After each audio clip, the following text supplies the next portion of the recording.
যাবে।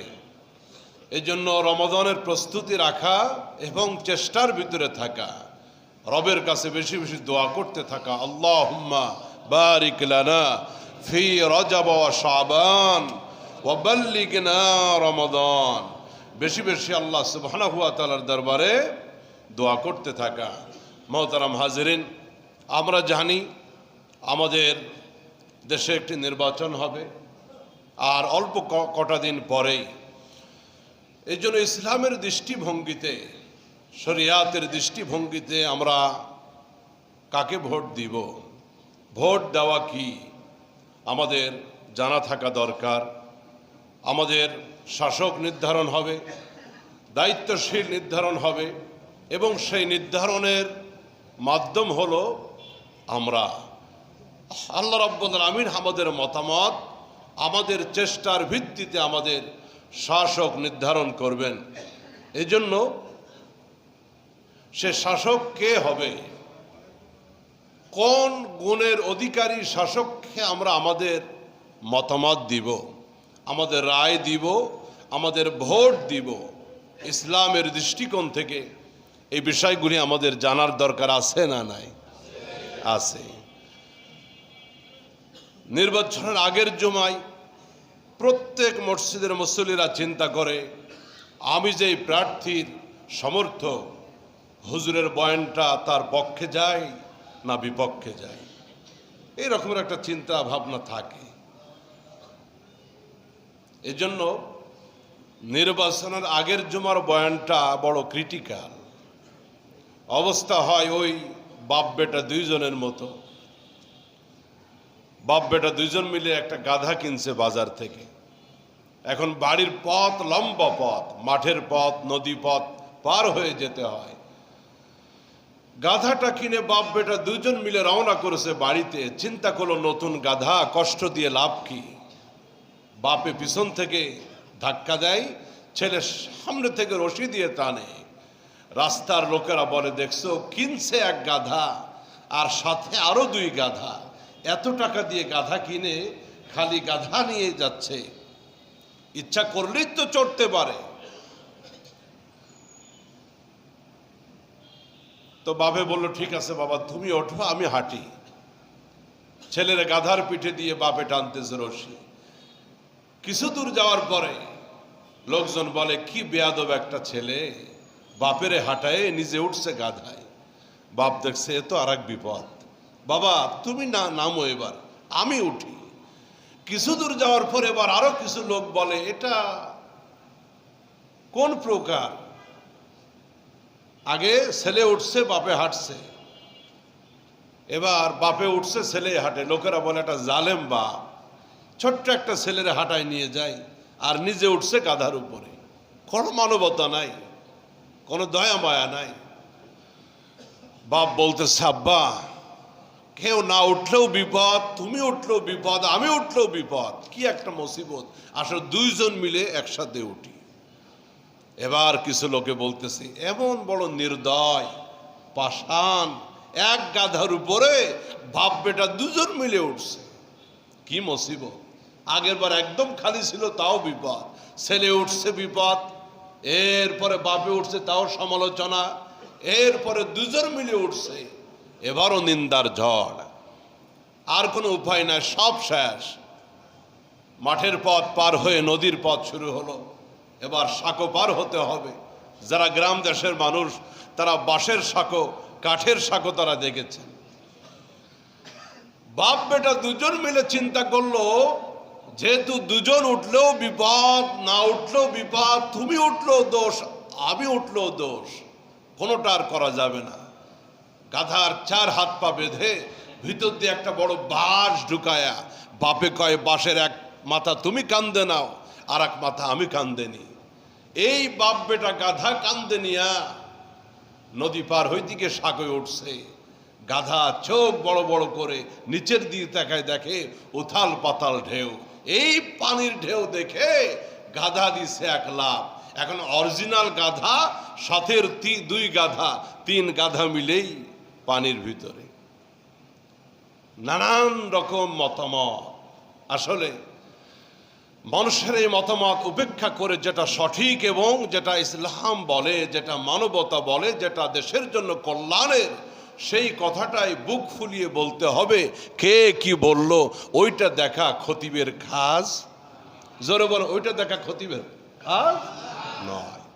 ভোট কি, ভোট সম্পর্কে আমাদের একটু ধারণা থাকা দরকার। তিনটি জিনিসের নাম হলো ভোট। তিনটি খাস তিনটি জিনিসের নাম হলো ভোট। এক, সাক্ষ্য দেওয়া। দুই, সুপারিশ করা। তিন, প্রতিনিধি নির্বাচন করা। যে ভোট আমি দিব এর দ্বারা নাম্বার ওয়ান, আমি সাক্ষ্য দিচ্ছি আমার প্রার্থীর পক্ষে। দুই, আমি তার পক্ষে সুপারিশ করতেছি। তিন, এই ভোটের মাধ্যমে সমাজের পরিচালক প্রতিনিধি নিযুক্ত হচ্ছে। সাক্ষ্য দেওয়াটা কি? সাক্ষ্য দেওয়া হলো এই যে আসনটা, আপনি যে আসনের ভোটার, এই জায়গায় কিন্তু মিরপুর 14 ভোটার সবাই না। হিসাব খুলে দেখা যাবে গোটা বাংলাদেশের ভোটার এখানে বসা। কারো ভোট চট্টগ্রামে, কারো ভোট বরিশালে, কারো ভোট যশোর খুলনা, কারো ভোট আছে মুন্সিগঞ্জে। সবাই কিন্তু এই জায়গায় ঢাকার ভোটার না। এই জন্য আমার এই বক্তব্য, আমার এই আলোচনা শুধু কাঁঠালবাগের জন্য নয়, এই মিডিয়ার মাধ্যমে গোটা বাংলাদেশ শুনবে, সকলের জন্য এই বক্তব্য আমার। ভোটের তিনটি বিষয়কে ভোট বলা হয়। এর নাম্বার ওয়ান হলো সাক্ষ্য দেওয়া। আপনার আসলে যিনি প্রার্থী, আপনার ভোটের মাধ্যমে আপনি সাক্ষ্য দিচ্ছেন তিনি একজন ভালো মানুষ, তিনি একজন সৎ মানুষ, তিনি একজন আদর্শবান মানুষ। আপনি আপনার ভোটের মাধ্যমে আপনি তারে সাক্ষী দিচ্ছেন যে লোকটা ভালো, লোকটা আমানতদার, লোকটা সৎ, চতুর্দিক দিয়ে লোকটা ভালো। আপনি সাক্ষ্য দিলেন আপনার ভোটের মাধ্যমে। মোহতারাম ভাইরা আমার, তাহলে হাদিসের ভিতরে আল্লাহর নবী বলেন, আলা উনাব্বিউকুম বিআকবারিল কাবাইর, ও সাহাবীরা, আমি কি তোমাদেরকে বলবো না সব থেকে বড় কবিরা গুনাহ কোনটা? সাহাবায়ে কেরাম বলেন, ইয়া রাসূলুল্লাহ, অবশ্যই বলবেন। রাসূল বললেন, সালাসান, এই পৃথিবীতে আল্লাহর নাফরমানিমূলক তিনটি কবিরা গুনাহ সব থেকে বড়। নাম্বার ওয়ান, আল ইশরাকু বিল্লাহ, আল্লাহর সাথে শিরিক করা, আল্লাহর সাথে শরীক সাব্যস্ত করা। ওয়া শাহাদাতু যুরি, মিথ্যা সাক্ষ্য দেওয়া, মিথ্যা সাক্ষ্য দেওয়া। ওয়া উকুকুল ওয়ালিদাইন, এবং পিতামাতার নাফরমানি করা।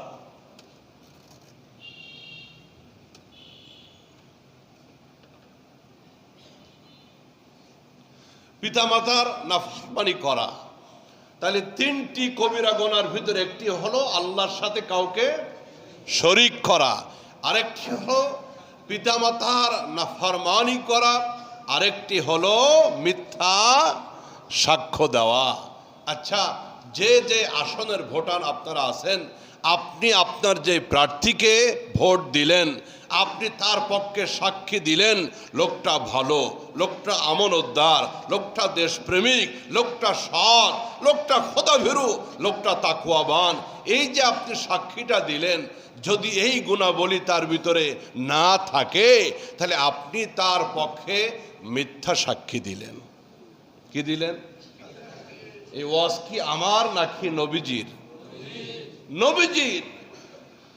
যে ব্যক্তি সাক্ষীটা দিল, সত্যি যদি তার ওই প্রার্থীর ভিতরে যার জন্য সে সাক্ষী দিল, সেটা ভোটের প্রার্থী হোক, সেটা এমপি প্রার্থী হোক, সেটা চেয়ারম্যান প্রার্থী হোক, সেটা কমিশনার প্রার্থী হোক, অথবা মার্কেটের নির্বাচন হোক, যেই জায়গার হোক না কেন, আপনি যার পক্ষে ভালো সাফাইকে আপনার ভোটটা দিলেন, সত্যি যদি তার ভিতরে সেই গুণাবলী না থাকে, আপনি মিথ্যা সাক্ষী দিলেন, মিথ্যা সাক্ষী দিলেন। নবীজি এই কথাটা 3 বার বললেন যে মিথ্যা সাক্ষীর ব্যাপারটা আল্লাহর নবী 3 বার বললেন।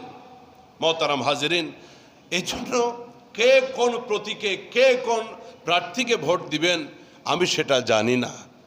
আপনি আপনার আসনের প্রার্থীর ভিতরে এই গুণাবলী আছে কিনা, লোকটা একজন সৎ মানুষ, লোকটা একজন দেশপ্রেমিক, লোকটা আমানতদার, লোকটা এই আসনের মানুষের হক আদায় করবে, আল্লাহর হক আদায় করবে, লোকটা ইনসাফ বলা, লোকটা নামাজি পরহেজগার, এই গুণগুলা আপনার প্রার্থীর ভিতরে আছে কিনা যাচাই বাছাই করার দরকার আছে না নাই। এটা মিরপুর 14-তে হোক, মিরপুর 13-তে হোক, এটা ঢাকার কোনো আসন হোক, এটা বরগুনা হোক, এটা নীলফামারী হোক, সিলেট হোক, যে যে জায়গায় অবস্থান করতেছেন আপনার এলাকার প্রার্থীর ভিতরে এই গুণগুলো আছে কিনা আপনি দেখে তার পক্ষে আপনি বুঝে শুনে সাক্ষী দিবে। ভোট আরেকটি হলো সুপারিশ করা। ভোটের দ্বিতীয় অবস্থান হলো আপনি কাউকে সুপারিশ করতেছেন, হ্যাঁ আমার আসন থেকে এই ব্যক্তিকে মনোনীত করা হোক, এই আসনের একজন বাসিন্দা হিসাবে তার পক্ষে আমি আমার ভোটের মাধ্যমে সুপারিশ করতেছি। তাহলে ভোটের আরেকটি অবস্থান হলো আপনি আপনার প্রার্থীর পক্ষে সুপারিশ করতেছেন, তাকে পার্লামেন্টে দেওয়া কি হোক। আপনি সুপারিশ করতেছেন এজন্য তাকে পার্লামেন্টের প্রার্থী করা হোক, সে একজন খোদাভীরু, সে একজন ইনসাফ বলা, সে একজন দেশ দরদি, সে একজন সৎ এবং যোগ্য মানুষ। যদি আপনার সুপারিশকৃত ব্যক্তির ভিতরে এই গুণাবলী না থাকে তাহলে আপনি একটা মিথ্যা এবং একটা দুর্নীতিবাজ ব্যক্তির জন্য সুপারিশ করলেন। তাহলে কি হবে ফলাফল? রব্বুল আলামিন পবিত্র কোরআন হাকিমের ভিতরে আল্লাহ রব্বুল আলামিন সূরাতুন নিসার ভিতরে বলে দিলেন, মাইয়াশফা শাফাআতান হাসানাতান ইয়াকুন লাহু নাসীবুম মিনহা ওয়া মাইয়াশফা শাফাআতান সাইয়্যাতান ইয়াকুন লাহু কিফলুম মিনহা। যে ব্যক্তি সৎ কাজে সুপারিশ করবে সে ওই সৎ কাজের সওয়াব পাবে। যে ব্যক্তি সৎ কাজের সুপারিশ করবে সে ব্যক্তিও সৎ কাজের সওয়াব পাবে। বিপরীতে যে ব্যক্তি মন্দ কাজের সুপারিশ করবে সে ওই মন্দ কাজের প্রতিফল তাকে ভোগ করতে হবে, অংশীদার হবে। আপনি যে আসনের হন না কেন, আপনার অবস্থানটা বাংলাদেশের যেই জায়গায় হোক না কেন, আপনার এলাকার প্রার্থী যারা আছে তাদের ভিতরে ভালোর গুণাবলী আছে কিনা, যার জন্য আপনি আপনার একটা ভোটের মাধ্যমে সুপারিশ করে আপনি যাকে নেতৃত্বের আসনে বসাইতে চান, আপনার ভোট পেয়ে সে যদি নির্বাচিত হয়, সে যদি জনকল্যাণমূলক কাজ করে, সে যদি মানব সেবা করে, দেশের জন্য, ইসলামের জন্য, মানুষের জন্য যত ভালো কাজ করবে, আপনার এই ভোটের মাধ্যমে এই লোকটা নির্বাচিত হয়ে ভালো কাজ করার কারণে আপনিও সওয়াবের ভাগীদার হবেন। সুবহানাল্লাহ বলতে আপত্তি নাই। ওই যে আপনি যারা ভোট দিয়েছেন লোকটা ভালো, আপনি যাকে নেতা নির্বাচন করে সুপারিশ করেছেন লোকটা ভালো কাজ করে, লোকটা মানবতার কাজ করে, লোকটা ইসলামের কাজ করে, লোকটা দেশের কাজ করে, তার দ্বারা কারো কোনো ক্ষতি হয়? রব্বে কারীম বলেন কিন্তু উল্টা যদি হয়ে যায়, তুমি যার জন্য সুপারিশ করলে ওয়া মাইয়াশফা শাফাআতান সাইয়্যাতান, লোকটা যদি বদকার হয়, লোকটা যদি দুর্নীতিবাজ হয়, লোকটা যদি চোর বাটপার হয়, লোকটা যদি চরিত্রহীন হয়, লোকটা যদি মানবতা বিরোধী হয়, লোকটা যদি দেশের ক্ষতি করে, সমাজের ক্ষতি করে, মদের লাইসেন্স দিয়ে দিল, আল্লাহ রাব্বুল আলামিন বলেন এই প্রার্থী নির্বাচিত হওয়ার দ্বারা যত পাপ করবে, যত অপরাধ করবে, যত অন্যায় করবে, তার পক্ষে সুপারিশকারী ভোটারও এই পাপের অংশীদার হবে। আচ্ছা, এবারের ওয়াজটা কি আমি করলাম না আল্লাহর কথা? আরো জোরে বলেন। প্রিয় বন্ধুরা আমার, এজন্য প্রার্থী নির্বাচন করতে গিয়ে আমার ভোট আমি দিব, যাকে খুশি তাকে দিব, এটা একটা শয়তানি স্লোগান। এই স্লোগান ইমানদারের সাথে চলতে পারে না, এটা ইসলাম সমর্থিত স্লোগান হতে পারে না। আমার ভোট আমি দিব সৎ, মুত্তাকি, পরহেজগার, যোগ্য, ইনসাফ বলা, দেশপ্রেমিক ভালো মানুষকে দিব।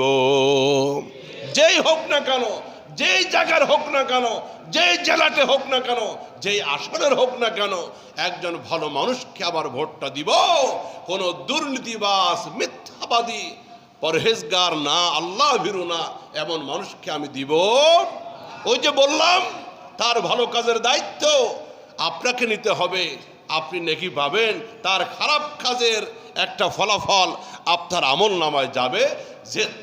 যেহেতু আপনার ভোটের সুপারিশের মাধ্যমে লোকটা সমাজের নেতা হয়েছে, তাহলে ভোটের অর্থ হলো তিনটা। নাম্বার ওয়ান, কি বলেছি? সাক্ষ্য দেওয়া। আপনি সাক্ষ্য দিলেন লোকটা ভালো। নাম্বার টু, ভোটের অর্থ হলো সুপারিশ করা।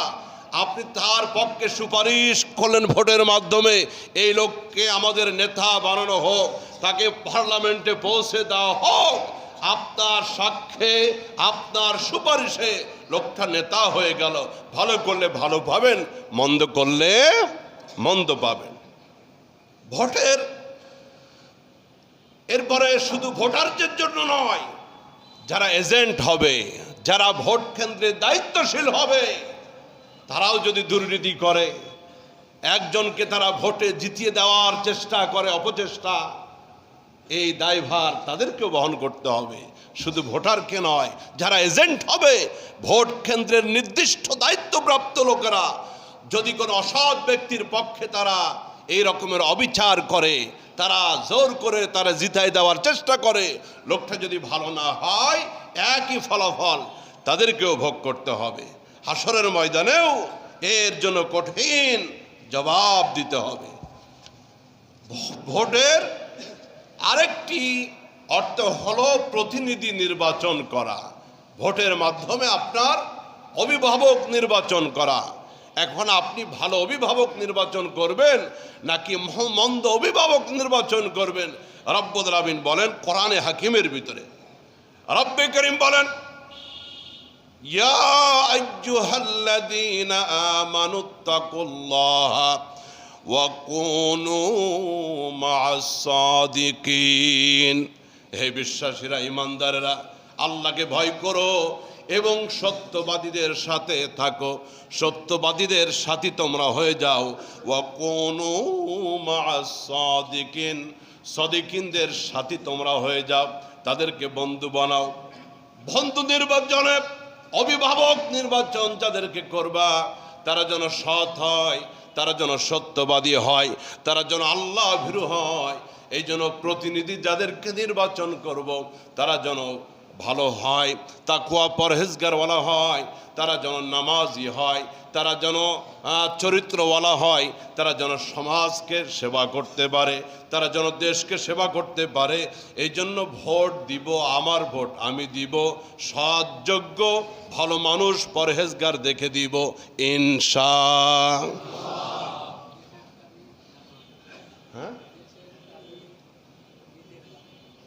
হ্যাঁ, ও দেশের চাবি নিজের হাতে নাকি? আচ্ছা, দেশের চাবি নাকি নিজের হাতে? হ্যাঁ, আরো অনেক কথা আছে। শেষ হাসিটা হাসবে কে? শেষ হাসিটা বলে 12 তারিখে দেখা যাবে শেষ হাসিটা কার। না না না, শুধু 12 তারিখে দেখা যাবে শেষ হাসিটা কার না, আখেরাতে দেখা যাবে শেষ হাসিটা কার। এরকমের ভোট বাংলাদেশে বহুত হয়েছে। সবাই শেষ হাসি হাসতে পারে, আখেরাতে দেখা যাবে শেষ হাসিটা কার। রব্বুল আলামিন কোরআনে হাকিমের ভিতরে বলেন, ওয়াল আকিবাতুল লিল মুত্তাকিন, সেই কিয়ামতের ময়দানে শেষ হাসি হাসবে তাকওয়াবান, আল্লাহ ভীরু বান্দারা। ভোটের আগেও বহু লোক মারা যাবে, আজকেও বহু লোক মারা যাবে বাংলাদেশে যারা ভোটার হয়ে আছে, আগামীকাল মারা যাবে, ভোটের দিনও মারা যাবে। ভোটের দিনও মারা যাবে। শেরপুরে একজন প্রার্থী মারা গেছে গত কয়েকদিন আগে, আল্লাহর বান্দা, তিনি প্রার্থী ছিলেন, নির্বাচনের প্রার্থী ছিলেন, তিনি দুনিয়া থেকে বিদায় নিয়ে চলে গেছেন। এই জন্য 12 তারিখে শেষ হাসি হাসবে এমনটি নয়, মূলত আমাদের কর্মফলের কারণে, আমাদের কাজের কারণে শেষ হাসিটা দুনিয়াতে নয়। অনেকে গোটা জিন্দগিভর হাসে, মৃত্যুর মুহূর্তে কাঁদে। অনেকে গোটা জিন্দগিভর কাঁদে, তার মরণটা হয় হাসির। এই জন্য শেষ হাসিটা আখিরাতের ময়দানে এই পৃথিবীর কর্মফল বলে দিবে তোমার শেষ হাসিটা কি হবে। মোহতারাম ভাইরা, ইসলামে মূলত আজকের যে ভোটদান পদ্ধতি, এটা ইসলামে নবীজির সময় ছিল না। নবীজির সময় ছিল সূরা, পরামর্শ ভিত্তিক। এবং কোরআনে হাকিমের ভিতরে একটা সূরা আছে, সূরাতুশ শূরা, পরামর্শের সূরা। নবীজিকে আল্লাহ রাব্বুল আলামিন পরামর্শের নির্দেশ দিয়েছেন। ইসলামের সেই পরামর্শ ভিত্তিক কাজ আজকের আধুনিক জামানায় এটা একটা ভোটের মতো, মতামত ব্যক্ত করা, পরামর্শের মাধ্যমে একে অপরকে মতামতের ভিত্তিতে নেতা নির্বাচন করা। এই জন্য ভোটের সাথে ইসলামের সংঘর্ষের তেমন কিছু নাই। সংঘর্ষ হলো ওই কথাগুলি যে গণতন্ত্রের একটা মূল মন্ত্র আছে যে জনগণ সকল ক্ষমতার মালিক। নাউজুবিল্লাহ, আরো জোরে বলেন। এটা একটা কুফরি মতবাদ, এটা শিরকি মতবাদ। একসাথে বলেন, সকল ক্ষমতার মালিককে। কাজেই এইটা স্লোগান থাকলেও এই স্লোগান আমরা ইমানদাররা মানি না। বাকি পরামর্শের ভিত্তিতে, মতামতের ভিত্তিতে নেতা নির্বাচন করা, এদিক দিয়ে ইসলামের কোনো আপত্তি নাই। নবীজি সাহাবীদের সাথে পরামর্শ করে তিনি মদিনা রাষ্ট্র পরিচালনা করতেন। এবং কোরআনে হাকিমের ভিতরে আল্লাহ রাব্বুল আলামিন রাসূলকে আদেশ করেছেন। রাব্বুল আলামিন নবীজিকে বলে দিলেন, ফাফু আনহুম ওয়াস্তাগফির লাহুম ওয়াশাবিরহুম ফিল আম। নবী আমার, মুমিনরা, ইমানদাররা, যদি কোনো ভুল তারা করে থাকে, ফাফু আনহুম, আপনি তাদেরকে মাফ করে দিন, ক্ষমা করে দিন। ওয়াস্তাগফির লাহুম, রবের দরবারে আপনি তাদের জন্য ক্ষমা প্রার্থনা করুন। ওয়াশাবিরহুম ফিল আম, এবং আপনার কর্মপন্থা পরিচালনার জন্য আপনি তাদের সাথে পরামর্শ করুন। পরামর্শ করতে হবে, এটা আল্লাহর আদেশ। আপনারা জানেন হযরতে সুলাইমান আলাইহিস সালাম তিনি বাদশা ছিলেন। তিনি কি ছিলেন? বাদশা ছিলেন। এবং তার সভাসদদেরকে নিয়ে তিনি পরামর্শ করে রাজ্য পরিচালনা করতেন। একদিন হঠাৎ করে তিনি বলতেছেন, মালিয়া লা আরাল হুদহুদা, ব্যাপারটা কি? আমি হুদহুদ পাখিকে দেখি না কেন? তালাশ করো তাকে। বহুক্ষণ পরে হুদহুদ আসলো। হযরতে সুলাইমান বলেন, ব্যাপার কি, গেছিলা কোথায়? আমি তো তোমাকে বিশেষ প্রয়োজনে তালাশ করতেছিলাম একটা পরামর্শের জন্য, ছিলা কোথায় তুমি? হুদহুদ পাখি বলে, জাহাপানা, আমি এমন এক জায়গায় গেছিলাম, সেই জায়গাটা হলো ইয়ামান দেশ, সেই রাজ্যটা হলো সাবা রাজ্য, সেই রাজ্যের রানী হলো বিলকিস। আমি সেই জায়গা থেকে এমন কিছু খবর এনেছি, মেসেজ এনেছি, তথ্য এনেছি, আপনি নবী হতে পারেন, কিন্তু সেই তথ্যের খবর আপনার কাছে নাই। হযরতে সুলাইমান আলাইহিস সালাম তিনিও তার সভাসদদের সাথে পরামর্শের ভিত্তিতে তিনি রাজ্য পরিচালনা করতেন। এই জন্য ভোট দিতে হবে, ভোটের অনেক গুরুত্ব। ভোট দিতে হবে। অনেকে বলে আমি ভোট টোট দিই না। আপনি একটা বেশি ভালো মানুষ না। আপনার এই ভোট না দেওয়ার কারণে যদি একটা খারাপ মানুষ নির্বাচিত হয়ে যায়, তার দ্বারা না মানুষের কোনো উপকার হবে, না ইসলামের কোনো উপকার হবে, না দেশের কোনো উপকার হবে। এই যে ভালো মানুষের পক্ষে আপনার সমর্থন থাকার দরকার আছে না নাই? আছে। মোহতারাম ভাইরা আমার, গোটা বাংলাদেশে এক দলের লোকই কিন্তু বিজয় লাভ করবে না। কোথাও থেকে বিএনপির ভাইরা প্রার্থী বিজয় লাভ করবে, কোথাও থেকে জামাত ইসলামের ভাইরা বিজয় লাভ করবে, কোথাও থেকে ইসলামী আন্দোলন হাত পাখা বিজয় লাভ করবে। গোটা বাংলাদেশ থেকে দেখা যাবে এক পার্টির লোকই পাশ করবে এমন নয়। এর জন্য আমার বক্তব্য হচ্ছে, আপনি যে আসনের ভোটার, আপনার আসনে আপনি খুব চিন্তা ভাবনা করে আপনি ভোট দিবেন ওই প্রার্থীকে যিনি সত্যিকারের খোদা ভীরু, যিনি নামাজি মুত্তাকি, যিনি দেশকে ভালোবাসে, এলাকার মানুষকে ভালোবাসে, যার কাছে মানুষের সম্পদ আমানত সুরক্ষিত থাকবে। আপনি দেখে শুনে ভোট দেন। আমি কোনো মার্কা দল আর প্রার্থীর কথা বলতে চাই না। আপনি যে জায়গায় অবস্থান করবেন না কেন, একটু বুঝে শুনে চিন্তা ভাবনা করে ভোট দিবেন, যেন আমার ভোটটা ভালো মানুষের পক্ষেই যায়, সমাজ যেন ভালো একজন নেতা পায় ইনশাআল্লাহ। পাশাপাশি বলবো, এবারের বাংলাদেশে যত সংখ্যক আলেম প্রার্থী হয়েছে, এই বাংলাদেশে এত আলেম কোনোদিন ভোটে দাঁড়ায়? আলহামদুলিল্লাহ বলেন না? আপনারা আলেমদেরকে শুধু এই মসজিদের মেম্বারে দেখতে অভ্যস্ত, এই মেহরাবে দেখতে অভ্যস্ত, আপনারা পার্লামেন্টে এত আলেম কোনোদিন দেখেন নাই। আল্লাহ তৌফিক দিলে আপনারা চান কিনা এবার কিছু ওলামা ইকরাম পার্লামেন্টে যাক? চান কিনা ভাইরা? আচ্ছা, যদি সত্যি আপনারা চেয়ে থাকেন, তাহলে যে দলের জোটে যে আলেম যে জায়গায় আছে, আপনারা তাকে এবার নির্বাচিত করবেন। আমার ওস্তাদ আল্লামা মামুনুল হক সাহেব দামাত বারকাতুল আলিয়া, তিনি ঢাকা 13 আসন থেকে নির্বাচিত হবেন বলে আমরা আশা করি। তিনি সেখানের প্রার্থী এবং আমি তার নির্বাচনী ক্যাম্পেইনে যাতায়াত করি। আমার ওস্তাদ তিনি। আজকে আমি এশার পরে চলে যাব নীলফামারী। সেই নীলফামারীতে একজন বড় আলেম শেখুল হাদিস আল্লামা মঞ্জুরুল ইসলাম আফেন্দি, তিনি বিএনপি জোট থেকে প্রার্থী। কোন জোট থেকে? তিনি বিএনপি জোট থেকে প্রার্থী আল্লামা মঞ্জুরুল ইসলাম আফেন্দি। শেখুল হাদিস আল্লামা মামুনুল হক সাহেব তিনি জামাত ইসলাম এনসিপি যে জোটটা আছে সেই জায়গা থেকে তিনি প্রার্থী। এরপরে ইসলামী আন্দোলন হাত পাকা থেকে বাংলাদেশে অনেক আলেম দাঁড়িয়েছে। আমার বক্তব্য হচ্ছে, সবাই আমাদের ভাই, কাউকে দূরে ঠেলে দিয়ে আমরা শান্তিতে থাকতে পারবো? এই জন্য আমার আরেকটি রিকোয়েস্ট আপনাদের কাছে, গোটা বাংলাদেশে যে জায়গায় কোনো আলেম প্রার্থী দাঁড়িয়েছে, চোখ বন্ধ করে সে আলেমকে আমরা নির্বাচিত করব। সেটা বিএনপি জোট থেকে হোক, সেটা জামাত ইসলামী জোট থেকে হোক, সেটা ইসলামী আন্দোলন হাত পাকা থেকে হোক, আমরা আলেমদেরকে পার্লামেন্টে নিতে চাই, যেন ইসলামের কথা অন্তত আলেমদের দ্বারা এই জাতির দুর্নীতি আর কোনো ক্ষতি হবে। করোনা ভাইরাসের মুহূর্তে গোটা জাতি দেখেছে, কেউ যখন মানবতার প্রশ্নে রাস্তায় নামে নাই, লাশগুলি পড়ে আছে, দাফন জানাজা দেওয়ার কেউ নাই, আলেম সমাজ জীবনের মায়া ত্যাগ করে রাস্তায় নেমেছিল। কিয়ের স্ত্রীর সন্তানের মায়া মহব্বত, কারণ মেডিকেল বলেছে যে মানুষ মৃত্যুর পরও তার লাশের সাথে ভাইরাস থাকে, ভাইরাস যায় না।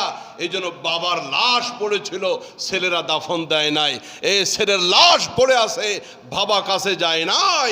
সখীপুরের জঙ্গলে মাকে ফেলে রেখে গেল, সেই কুর্মিটোলা হাসপাতালে বাপকে ফেলে রেখে গেল।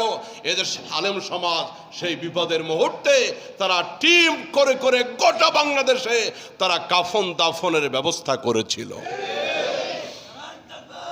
আপনারা সিলেটের বন্যা, সুনামগঞ্জের বন্যা, কুমিল্লা ফেনীর বন্যা, গোটা বাংলাদেশে বন্যাত্ম মানুষের কাছে বড় বড় নেতারা, সমাজপতিরা, বুদ্ধিজীবীরা, সিনেমার বড় বড় হিরোরা এসির ভিতরে বসেছিল। আলেম সমাজ তাদের মুসল্লিদেরকে নিয়ে, তাদের ছাত্রদেরকে নিয়ে টাকা কালেকশন করে করে এই আলেমরা আগে আপনাদের দ্বারে দ্বারে গিয়েছিল।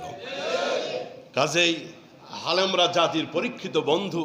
আমরা এবার চাই অন্তত সমস্ত দল থেকে অন্তত 50 জন আলেম যেন পার্লামেন্টে যায় ইনশাআল্লাহ।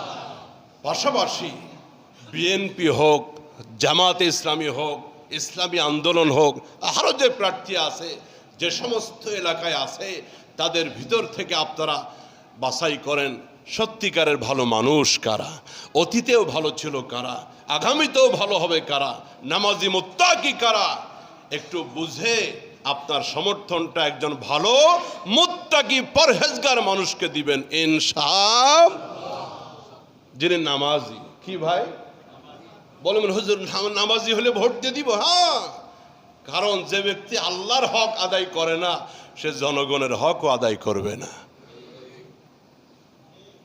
ঠিকের আওয়াজ দুর্বল। একজন বান্দা হিসাবে যে আল্লাহর হক আদায় করে না তার যারা বান্দার হক আদায় হবে না। এই জন্য নামাজি পরহেজগার ভালো মানুষদেরকে ভোট দেব ইনশাআল্লাহ। আর এখন আমি রিকোয়েস্ট করব যারা নির্বাচনের জন্য মাথায় টুপি লাগাইছে ওনারা যেন নির্বাচনের পরেও টুপিটা মাথায় রাখে। আল্লাহ কবুল করুন, জোরে বলে না আমি। আমাদের পবিত্র মাহে রমাদান উপলক্ষে মুসল্লিগণের ইবাদতের সুবিধার্থে নিম্ন বর্ণিত মালামাল অত্যন্ত প্রয়োজন। এ ব্যাপারে আপনাদের আর্থিক সহযোগিতা আমরা আগামী জুমায় কামনা করি। এই জুমায় আর সম্ভব নয়। কার্পেটের কাগজ, কার্পেটের কাপড় 235 গজ কার্পেট দরকার। প্রতি গজের মূল্য 120 টাকা। তাইলে এটার দাম দাঁড়াবে 28,200 টাকা। কার্পেট মকমল তুর্কি যেটা 235 গজ, প্রতি গজের মূল্য 975 টাকা। এটার দাম দাঁড়াবে 2,29,125 টাকা। এয়ার কন্ডিশন, গরম শুরু হচ্ছে। 5 ton General AC Square Electronics, এই ব্র্যান্ডের এখান থেকে আমাদের 5 টন এসি কিনতে লাগবে 3,25,000 টাকা। সর্বমোট 5,82,325 টাকা আগামী জমাই হয়ে যাবে।